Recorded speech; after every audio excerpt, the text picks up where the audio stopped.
Olá! Então, no vídeo de hoje, a gente vai fazer uma revisão rápida sobre aquilo que já foi falado anteriormente, né?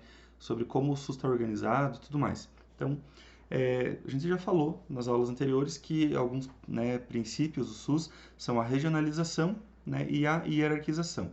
A regionalização tem a ver com as coisas serem descentralizadas, com as decisões poderem ser tomadas pelos municípios, pelos estados e não simplesmente pelo Ministério da Saúde, né, que está muito distante de conhecer a realidade de cada município do Brasil, né, que tem as suas particularidades. E a hierarquização tem a ver com aqueles níveis, né? A gente falou, o nível primário é aquele nível de entrada do usuário, ele tem que resolver a maior parte dos problemas. Aí a gente tem o nível secundário para quando não conseguiu resolver todos os problemas de saúde da população. E aí a gente tem o nível terciário, que seriam os hospitais, que a gente deve usar só como retaguarda, como, né, um último recurso, vamos dizer assim, para aquelas situações que realmente não tem como manejar nos níveis anteriores. Tá? Então, a gente vai falar um pouquinho hoje sobre o SUS. A gente já falou nas aulas anteriores que o SUS não é simplesmente um serviço, que o SUS não é simplesmente um plano de saúde.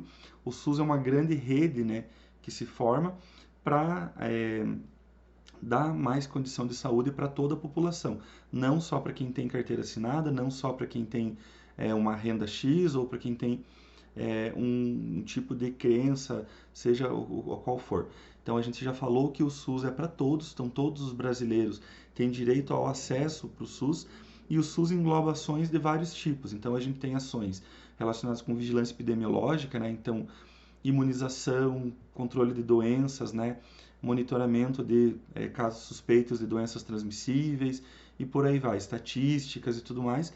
A gente tem ações também de vigilância sanitária, que vão desde fiscalização, inspeção de alimentos, né, controle de qualidade da água, solo, vários outros tipos de ações que estão relacionadas com a vigilância sanitária, né, que faz as vistorias nas empresas e libera os alvarás.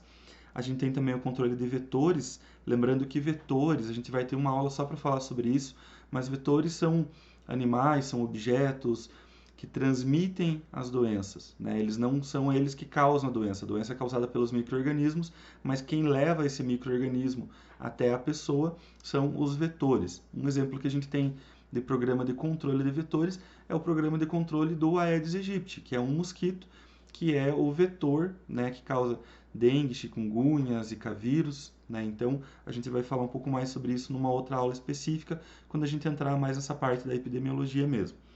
E também o SUS tem várias ações que estão relacionadas com educação em saúde. Isso é bem importante. E também temos ações, né, a nível ambulatorial e a nível hospitalar. Então, essas ações elas têm que se complementar, né? Elas não competem entre elas, mas elas se complementam para que a gente possa ter um bom resultado. O acesso, então, da população, o ideal é que ele aconteça através do nível primário de atenção. Nível primário de atenção, só para ficar claro para você, é basicamente uma unidade básica de saúde, né? O posto de saúde. Ele deve ser o primeiro contato da população com o SUS, né? Deve ser acompanhado, a pessoa tem que ser acompanhada desde que era criança, adolescente, adulto, idoso, para que ela seja monitorada, para que ela seja é, avaliada, né, constantemente, para que aqueles problemas que possam estar surgindo sejam identificados logo no início e a gente possa evitar eles ou então atrasar o máximo possível, né, a instalação de doenças e problemas de saúde. Tá? Então, só para ficar claro para você, se a gente tiver a atenção primária funcionando, a gente vai ter mais ou menos uns 80% dos problemas de saúde da população resolvidos no nível da atenção primária. Tá? Então, a atenção primária ela tem que conseguir resolver cerca de 80% dos problemas e aquilo que ela não consegue resolver, ela vai fazer o encaminhamento para continuar atendendo, mas atender junto com a atenção secundária. O que é a atenção secundária?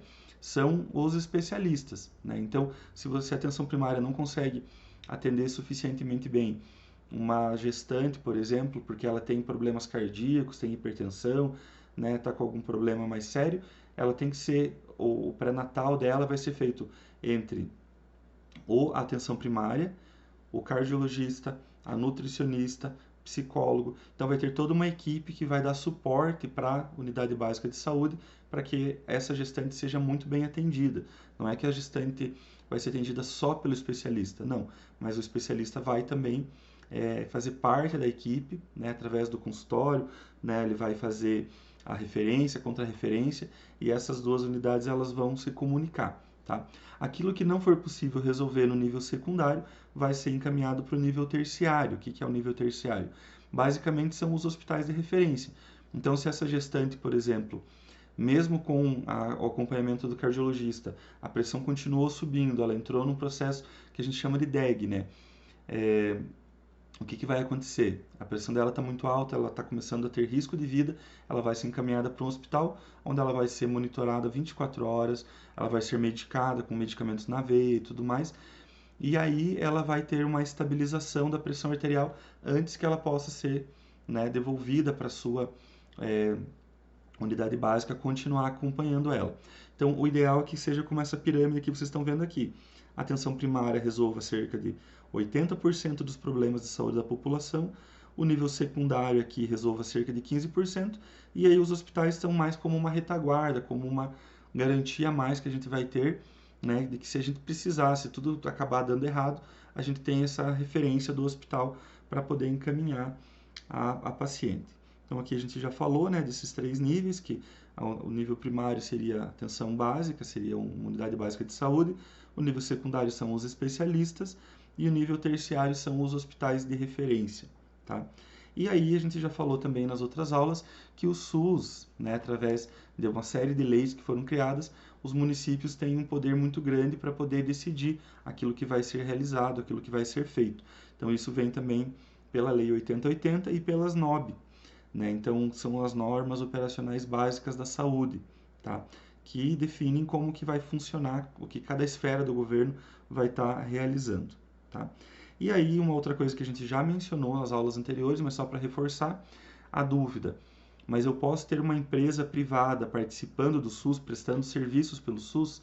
E a resposta é pode. Mas primeiro a gente precisa o quê?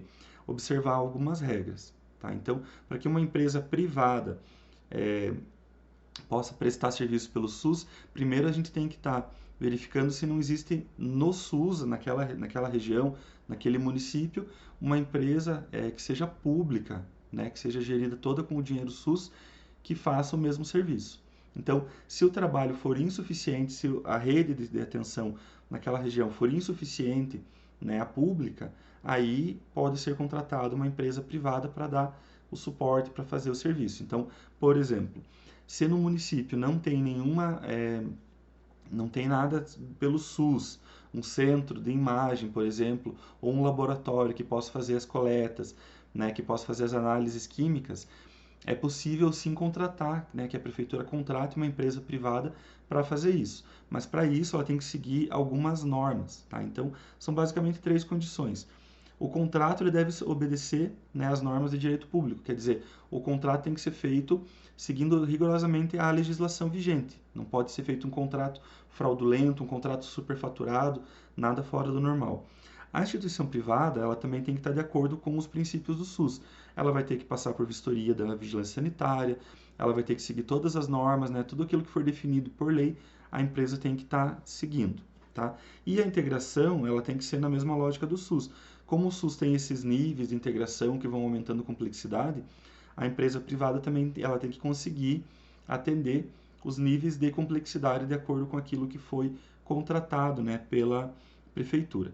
E aí, quando chegar o momento de a prefeitura fazer a contratação de uma empresa privada, se tiver mais de uma empresa privada que faz o mesmo serviço, vai ser dado toda a preferência para quem? Para aquela empresa que é privada, mas que não tem fins lucrativos, né? Que seja uma ONG, por exemplo, pode ser um hospital filantrópico, pode ser uma Santa Casa de Misericórdia, que não tem um objetivo de sócios enriquecerem, tá?